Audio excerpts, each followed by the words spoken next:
They're looking for ways to reduce youth violence following the Florida school shooting.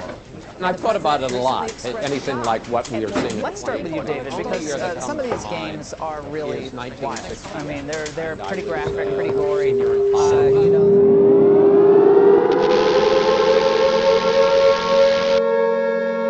Please stay calm.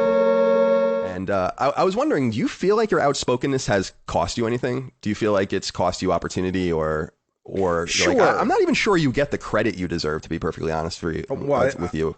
I appreciate about what that. You did. Yeah. Sure, it has. I mean, I spoke to a couple of people last week because this actually oddly enough came up on the streams I was doing. And they said to me, there's two people said this to me. They were like, you know, your way of delivery of things intimidates certain people. And I was like, okay, I guess I can sort of see that. You know, I guess I can sort of see that. But to you know, it's not consciousness, like, or it's not conscious. It's not like I'm sitting around going, I'm gonna be this character. I'm gonna be this guy that's outspoken, and when I'm off the mic, I'm not that. You know, I put a premium on genuineness. I put a premium on honesty. That doesn't mean I have a monopoly on it just because I open my mouth more than anyone else, but. That's a long answer, Colin. I'm sorry. No, it's great.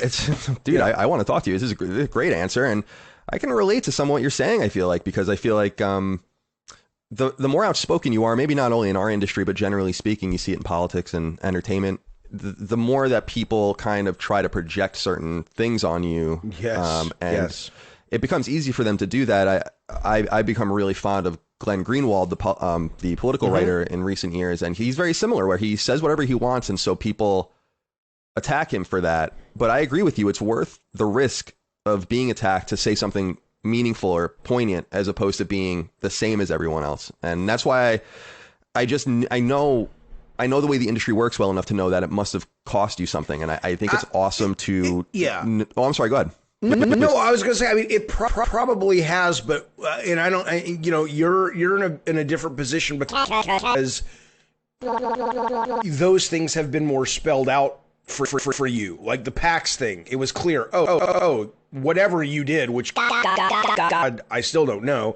You know, you know, clearly cost you. You could say, oh, here's one thing that's concrete. It was the PAX panel, right? I don't really, you know, I reached out about 3 weeks ago to I'm not going to say their name. Fuck it, I will. I reached out a couple of weeks ago to Amy Hennig. And I don't know her that well. We've had nice conversations in the past, but I'm like, oh, she'd be great to have come on the stream and let's talk about games and what she's doing now and how she's trying to branch out to more, you know, how do you bring people into video games or interactivity that are more mainstream people that aren't used to having sort of the intimidation of choices when they're sitting down for their entertainment. Well, I reached out to her on Twitter, and I reached out to her on Facebook, where we're friends, and I haven't heard back at all, right? Now, that could mean that she's busy. She didn't get it, you know, but there's probably about 40% of the people who usually in the past would have gotten back to me have not gotten back to me at all now. And so I'm like, is that because some of them are now going, this guy is problematic given that he's got such a big mouth, blah, blah, blah. And now he's using that big mouth in a platform that's just open to the world. You know, I don't care. I don't care. I mean, I care in the sense that it would be nice to talk to Amy. That'd be awesome.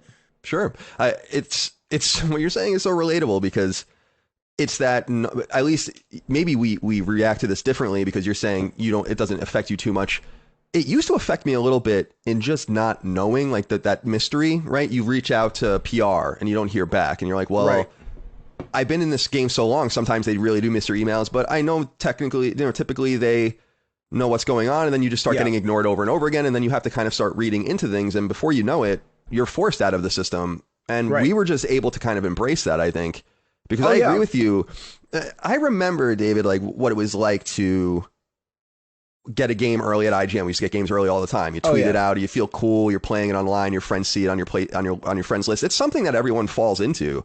And then that kind of loses its luster, at least it did for me. And I'm like, I don't give a fuck about this. I want to just like enjoy video games. I want to play them, I want to make them, I want to do all these kinds of things.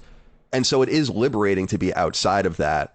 And it is just frustrating knowing that people continue down and mimic often the same people that they see, not realizing that a different kind of voice is needed in order to proliferate if you want to exist outside of the system. I feel like a lot of people are saying the same exact things. So when that verbiage ping pongs off of all these different people, well, of course I stand out. Of course you stand out. I mean, it's not even, I often tell people, I'm like, I'm not even sure what I'm saying is necessarily that poignant. It's just different. And people just want to hear something different. And that's why I think people embrace you as well. I think people want to tune into things like what you do and what I've started doing, and just it's like, okay, yeah, you can have, like, I have Troy Baker coming on this week. God, I hope he doesn't Google me, because he might say, fuck this guy. But he's always been really nice. He seems like a nice. He's a nice guy. I've heard some of his interviews. He seems very introspective. He seems like he'll be a good conversation. Yeah, but definitely.